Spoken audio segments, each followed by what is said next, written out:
Boa tarde, minhas crianças. Muito obrigada por essa oportunidade.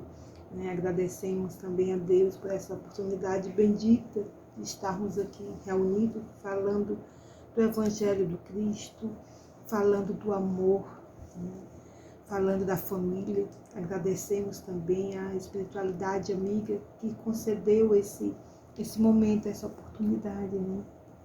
Então, o nosso tema hoje nós vamos falar dessas relações familiares, a liberdade e o limite na família.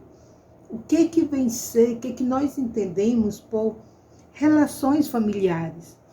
As relações familiares, elas se dão na nossa própria casa, elas se dão no meio familiar da casa espírita, na escola, porque é a nossa família consanguínea, é a nossa família espiritual, é a nossa família da amizade. Então, em todos os lugares nós encontramos família. Então, nós mantemos essas relações, essa união, Então, veja só, existe aí uma liberdade, um limite também. Não é pelo fato de, na minha casa, ter eu, meus irmãos, mamãe, papai, vovô, vovó, titia, todo mundo, que a gente vai viver assim, jogado. Não, nós temos que ter nossos limites. Então, a gente tem que lembrar das palavras do Cristo, das palavras que estão escritas na lei, nessa lei moral, nessa questão de honrar o vosso pai e a vossa mãe. No capítulo do Evangelho segundo o Espiritismo, no capítulo 14, tem como tema honrar pai e mãe, onde fala que Kardec pegou lá do Decálogo, do livro de Êxodo, na Bíblia Sagrada, no capítulo 20, versículo 12, honrem seu pai e sua mãe a fim de viverem longo tempo na terra, que o Senhor seu Deus lhe dará. E aí Kardec continua, a partir da citação, a piedade filial, onde ele diz aqui, o mandamento honrar o pai e mãe é uma consequência da lei geral da caridade e do amor ao próximo, pois não pode amar seu próximo aquele que não amar seu pai e sua mãe. Mas o vocábulo honrar encerra em um dever mais para com eles, o da piedade filial. E é exatamente isso. Honrar o pai e a mãe não é somente respeitá-lo, é também assisti-lo nas necessidades, é proporcionar-lhe repouso na velhice, é cercá-lo de cuidado como eles fizeram conosco em nossa infância. Então, veja só, existe o cuidado de nós filhos para com nossos pais, como também tem os cuidados dos nossos pais para conosco. Então, há uma liberdade.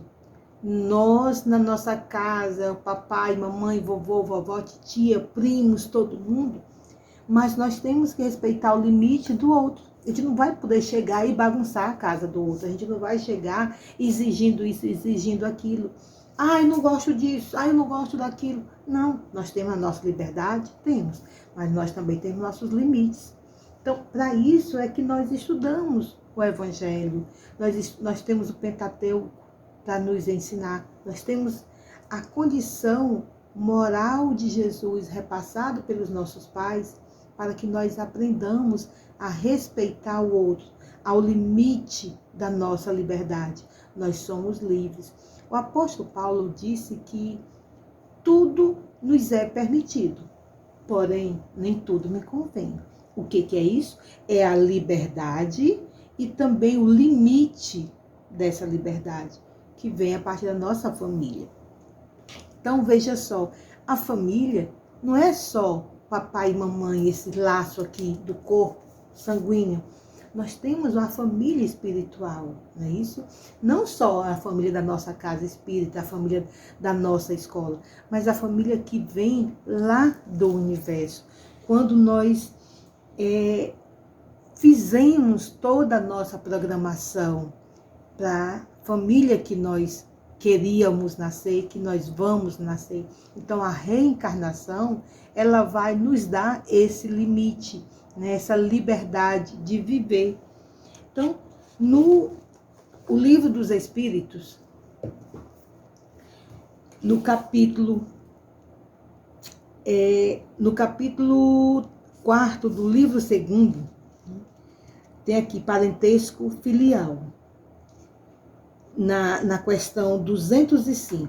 Segundo certas pessoas, a doutrina da reencarnação parece destruir os laços de família, fazendo-os remontar a existências anteriores. Kardec perguntou aos espíritos, olha o que eles responderam. Ela os amplia, a doutrina espírita, né?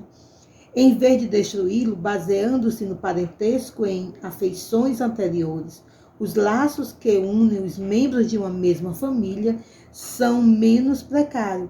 A reencarnação amplia os deveres da fraternidade, pois o vosso vizinho ou o vosso criado pode encontrar-se um espírito que foi do vosso sangue. Então, é por isso que nós temos a liberdade, mas nós temos também certos limites, porque nós não podemos fazer tudo o que nós queremos, nós não podemos reclamar de tudo. Então, há pessoas que às vezes a gente não tem uma afinidade, mas nós temos que ter respeito, né? Por quê? Porque nós temos a liberdade e a gente vai também com base no Livro dos Espíritos, no capítulo 10, né, da Lei de Liberdade, onde ele diz aqui, qual seria a condição em que o homem pudesse gozar de liberdade absoluta? A do eremita no deserto. Desde que haja 2 homens juntos, há direitos a respeitar e não terão eles, portanto, liberdade absoluta. Então, veja só, nós temos liberdade, mas ela não é absoluta. Nós temos nossos limites. Por isso que os nossos pais, muitas vezes, reclamam conosco. Às vezes diz não e nós não entendemos. Mas é exatamente por isso, porque nós temos esses limites. Não é isso? Ninguém pode fazer tudo o que a gente quer. Em A Gênese, né, nós vamos encontrar no capítulo 18, os tempos são chegados, né, onde fala os sinais dos tempos. Ele diz assim, no item A Geração Nova, né? Para que os homens sejam felizes sobre a terra, é preciso que ela esteja povoada apenas de bons espíritos, encarnados e desencarnados, que só queiram o bem. Esse tempo tendo chegado, uma grande migração acontecerá este momento entre os habitantes. Então, veja só, o que ele está querendo sobre isso? É que nós vivemos aqui livres, mas nós temos o nosso limite. A gente não pode fazer tudo que a gente quer, porque nós trazemos na nossa consciência a palavra de Deus, a lei divina, né? Nós temos aqui a consciência da nossa liberdade, mas a consciência dos nossos limites. Então, quando ele fala na geração nova, é exatamente isso, porque nós estamos numa época de transição. Então, esses elementos entre as duas gerações vão se embalar, vão se unir, né?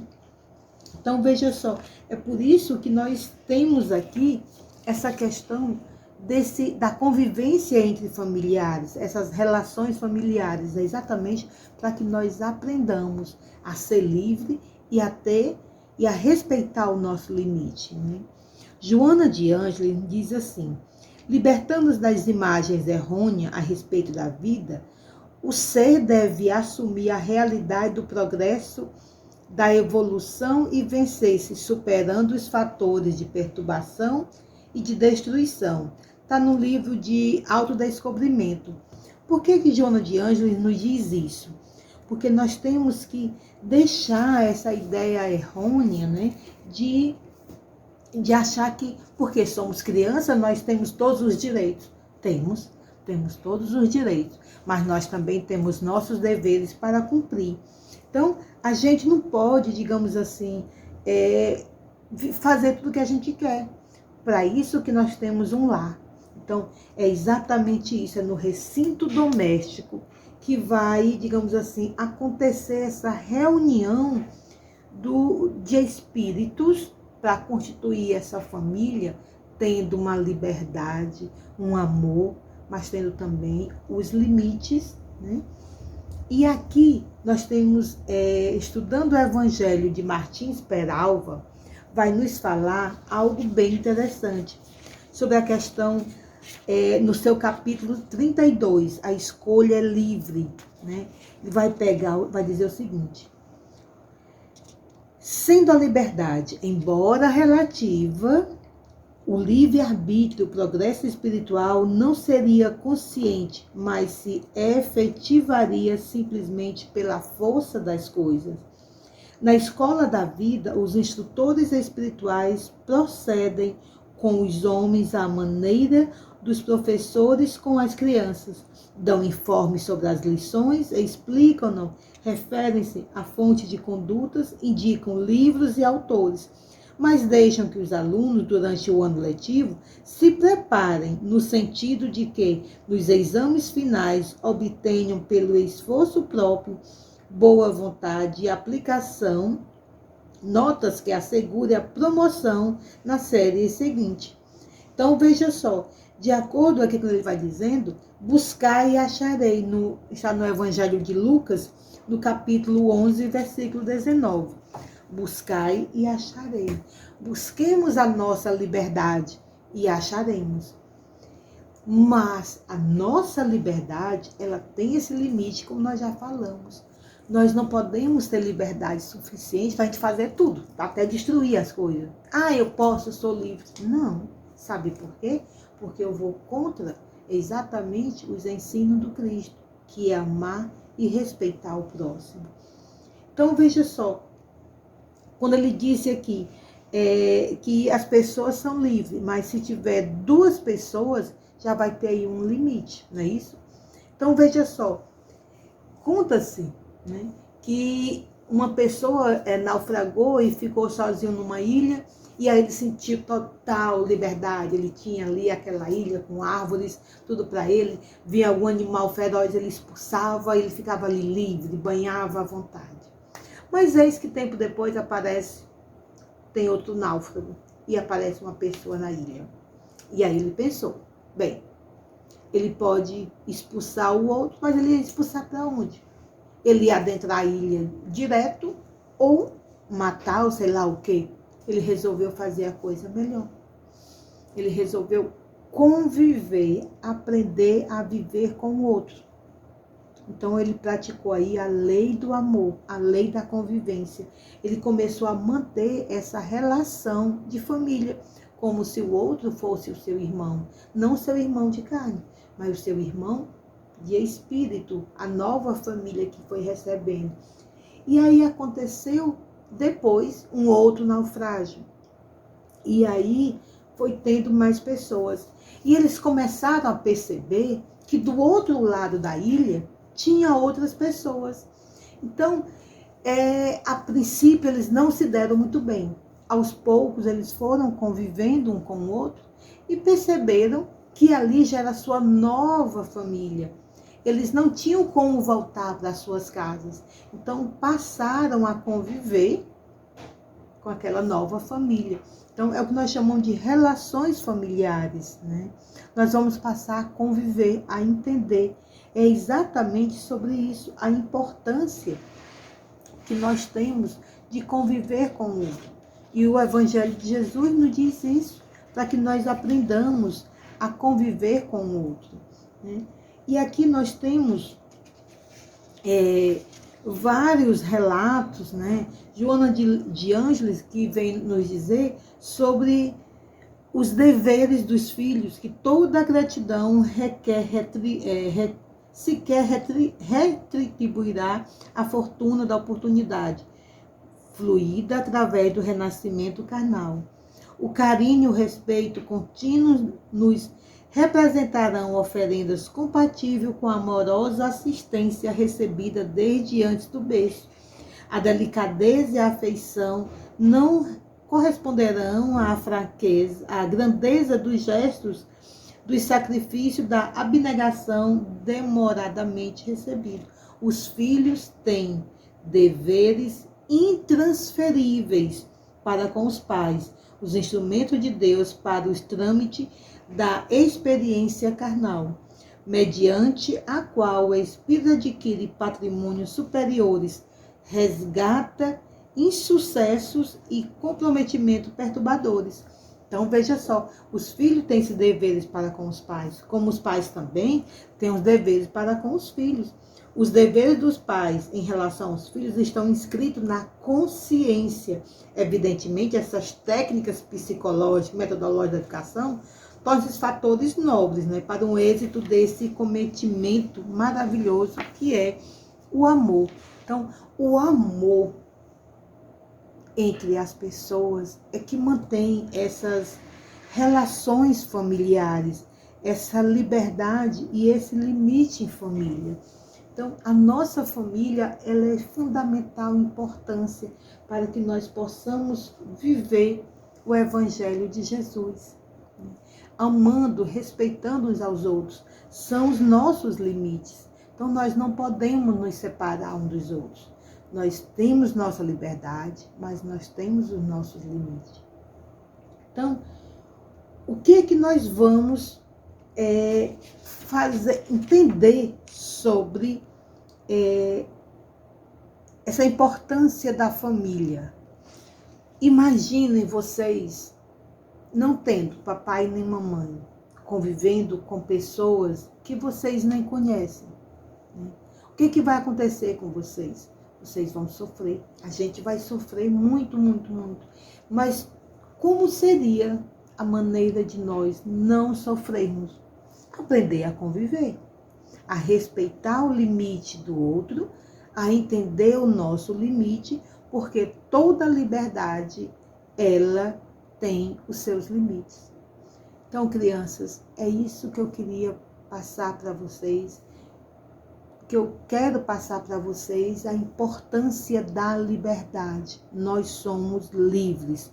Lembrar do que o Paulo falou, o apóstolo de Cristo. Nós somos livres, temos direito a tudo, mas nem tudo nos convém, porque nós não podemos fazer tudo o que nós pensamos. Então, primeiro nós temos que respeitar o próximo, amando o próximo e nos amando. Essa é a verdadeira lei. É assim que nós mantemos nossos laços de família, essas nossas relações familiares, respeitando o limite do outro. Muito obrigada, crianças, por essa oportunidade. Agradeço também a Jesus, nosso divino mestre, nos trazer sempre esse evangelho, sempre essa palavra viva para nós. Muito obrigada. Até o nosso próximo encontro.